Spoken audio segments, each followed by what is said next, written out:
So apologies for this video taking a little bit of time to sort of get up on the channel. I've just been super busy, getting home late, not really in the mood to record. But I'm going to give you an update. So if you're looking at this video, you've probably seen the first one where I tuned the gearbox, and a lot of you are curious as to how I've done that. First of all, there's a lot of people that doubted me that, you know, this thing was as it was and that is the way it's meant to be. I'll place the clip just here first so you can see that if you haven't seen it already. And now you've seen that, you'll have seen that, you know, that this gearbox was very loud, and I've managed to fix that. So although it's easy, it might not be easy for some of you, because I do have access to certain things that many of you undoubtedly will not have access to. So this is going to be a relief and a pain of a video at the same time. But let's take this thing apart. Let's take the board, electronics off. Let's take that off as well. If you haven't already, fit that PCB jumper. It will just make your life a hell of a lot easier, because this thing just, with certain batteries, even though they're fully charged, I've had two of these batteries. One fully charged works fine, one half charged works fine, and another one that's completely fully charged as well just doesn't want to turn the gun over properly. So we'll pull this thing apart and we'll see what's going on. So I love the problem, even though I've had problems with this gun, and yes, you should not have to do this for something that's cost you 600 of your hard-earned pounds or dollars or wherever you've had it. You should not have to do this. And why whoever's put these gearboxes together at Silverback, they either, one, don't know that sound is bad, which is concerning, or two, they don't care, which is also concerning. So, you know, relieve the case off here and you'll see this gear looks very different. So all I've done, and what I'll do is I'll pull this out and I'll pop it in the other casing, and we'll be able to see what's better going on here. So basically, crude way of describing it is that gear sits too low, with it being the other way around the gearbox. So this gear sits too much in that direction, which means that the pinion mesh is always bad. And what we want to do is we want to move that gear this way, so we can then shim the gear up, and it gives the mesh of the pinion to the bevel gear a hell of a lot of a better fit. And you'll see the way I'm resting that in there, it just rests nice and flat, and you'll see the mesh is very good. Before I did this, resting this in the gearbox like that, the motor actually stuck up like a mil or a mil and a half, roughly. It's why you get that bad mesh. Now you will see some marks on this pinion. I do recommend deburring this. There's a lot of flash marks where they've been made, whichever, sintering, cast, whatever you want to call it. So I did just remove all the burrs off the back of the gear, which you'll just see the file marks there. I was basically doing it and marking it on that part of the gear, just so as I'm turning the gear around in my hands, I knew where I'd been. So that was the first thing I did. And then obviously the second one was I took this gear out. You'll see this looks different to yours because it doesn't have any of the markings on there. And I put this in a lathe. My lathe isn't anything fantastic. It's a Boxford AUD. And I literally just clocked this up in the lathe, put an indicator on it, just making sure that it turns nice and true. And then I just put a cutting bit on the lathe and just trimmed this back. I trimmed it and trimmed it. I brought it back inside, obviously closed that down. It's obviously in my garage. Shut all the machine down, brought it up here. It was better, but it wasn't perfect. So what I did is I went back down and just did it bit by bit. And you'll see that gear is now nice and shiny. So we obviously want to get this thing put back together and see how it sounds in the rifle. What I will say is I do want to replenish the greases and stuff, because these gears are very dry. So I'm going to go ahead and do that. just in a quick time lapse. For the grease I'm going to be using, the new Jaeger 1. Now this is going to be available on the website very soon. You can use it for all applications: gas blowback, electric, HPA and spring. You can use it on gears, you can use it in your cylinder, you can use it on O-rings, you can use it with HPA. You know, it's not going to combust or anything like that. It's HPA safe. So this thing can be used on all applications. And it comes in like a little pen like this with a little brush, which makes it really easy to apply. And what you do is you twist the back, it will force the compound up into the brush, then you can brush it on. You might have seen it in a previous AAP video. And then when you're finished, just give that brush a little wipe off on a tissue or something, and then pop it back in. And you don't have to have any types of all these magnitudes of greases and lubricants. And it's in a pen, so you could put this in your bag, your range bag or your gun bag, and you can literally just pull it out and use it as it is. You haven't got to carry a paintbrush or anything with you. You haven't got to go find a flathead screwdriver or something to apply the grease onto your gears and such. So it's dead simple. So I'm just going to quickly assemble this gearbox back together, and we will get the gun back together and we'll crack on.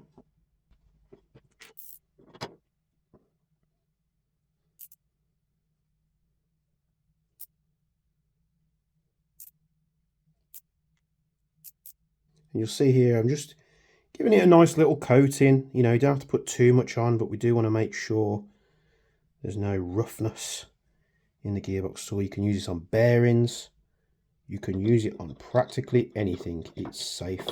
Just obviously don't eat it. It's obviously not safe to eat. As much as I'm sure it probably wouldn't do much damage to you, it's not something you want to ingest. Or maybe it is, depending on how crazy you want to get. Oh, drop the gear there. Almost. So just going to get a little bit. So you wouldn't normally use this much as a top-up or a maintenance clean, but this gear has got absolutely next to nothing on it. So I'm just making sure there's plenty on there.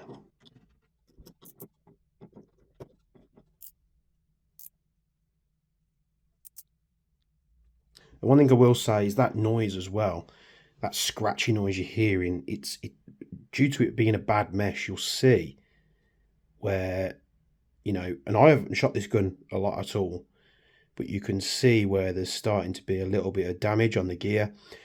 Nothing that's going to cause any issues for the gun, but obviously if you took this to a few games and you're you know, putting mag after mag after mag through it, you're going to start causing some horrendous wear, and you're going to start getting shavings and stuff in your gearbox, which is not good. So those saying, "I'll just leave it, it's as it is," it really isn't, and you want to get it sorted before you really start putting a lot of effort into using this rifle.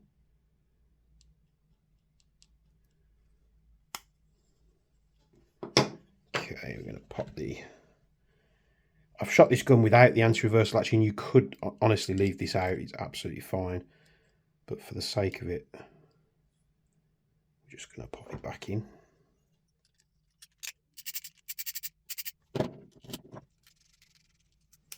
With the active braking that this gun has, I really don't think that anti-reversal latch is needed. Could always take it out again, it's not a massive issue. Spring back on.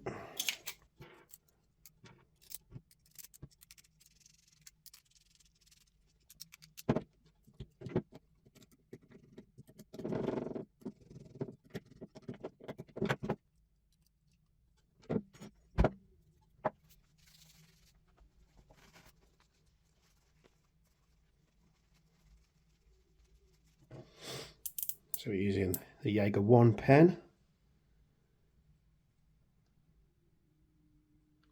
Perfect for O-rings, it doesn't degrade them at all.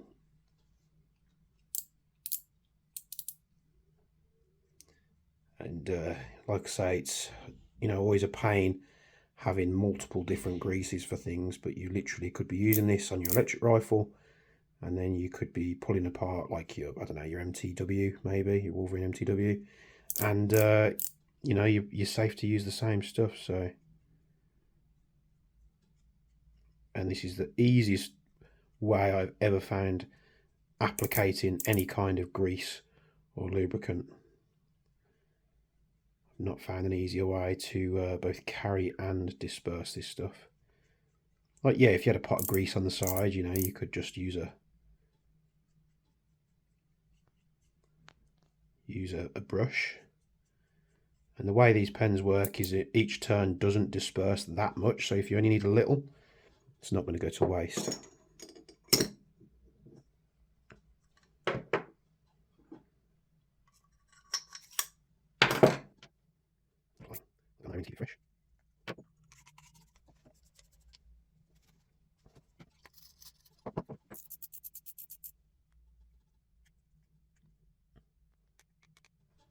Inside these pens there's a little ball valve, so when you're not using it and you're not turning it, it won't just disperse the grease out, it holds it in place.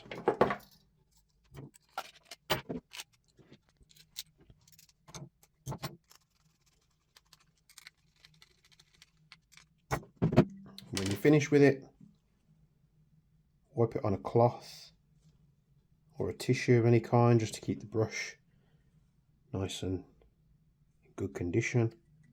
Cap goes on, safe, superb. There'll be a link in the description of where you can go to the website to get these. So that's all back together. Let's pop this board back on. And we'll give it a test fire.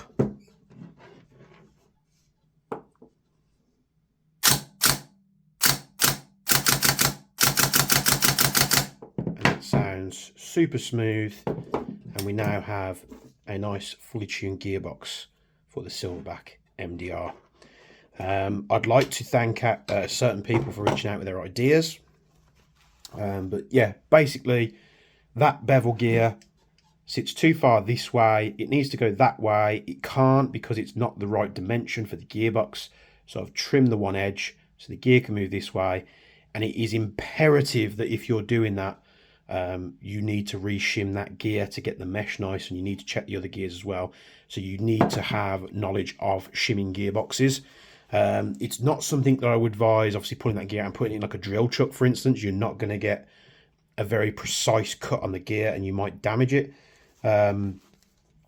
Obviously I will have to give a bit of a disclaimer that obviously modifying these things, I'm fully aware of what I'm doing. If I cause damage to it while I'm doing it or something like that, I was in the understanding that obviously I have to go and buy the spare parts. So the gearbox is now purring like it should. The next issues I've got with the gun is obviously to fix the receiver wobble, which somebody has reached out to try and help. I have gone to Silverback. I haven't really got much of a response from them apart from I have to go through the retailer because I got it from Landwehr. I'm going through them. They're now going to come back to me, and they're going to speak to Silverback about it. I'm not in high hopes that that's going to go anywhere, but I will give them a chance. Obviously, let's give them the chance. Let's see if they rectify it. However, one of the other UK retailers reached out to me, which was Jason at Longbow. He did pop a comment in one of my previous videos as well. We had a good chat about it, and if it comes to the fact that I can't get it done through warranty through the retailer I bought it from, he has offered to help me. So I can't thank him enough for that. We had a good chinwag about obviously the modification to the gearboxes and various other bits and pieces. We even talked about offering it as a service on his website, so it might be something that you'll see in future. If you're buying an MDR or you want to have an MDR worked on, we might be working closely with Jason to do that as well. So the future's bright. We'll see what the next video entails. Have you got any requests for videos on the Silverback MDR? Let me know down in the comments below. Subscribe, like the video if you can, spread it about. I do have another video going to go up about this, and that's due. It's a bit of a controversial video about the the review getting me threatened with legal action, but we'll get to that in the next one, so I'll keep you waiting for that one. Thank you very much for watching this video. Thank you for you guys' support and comments and everything in the description, in the comment section of the previous video, sorry, and I'll see you in the next one. Thank you.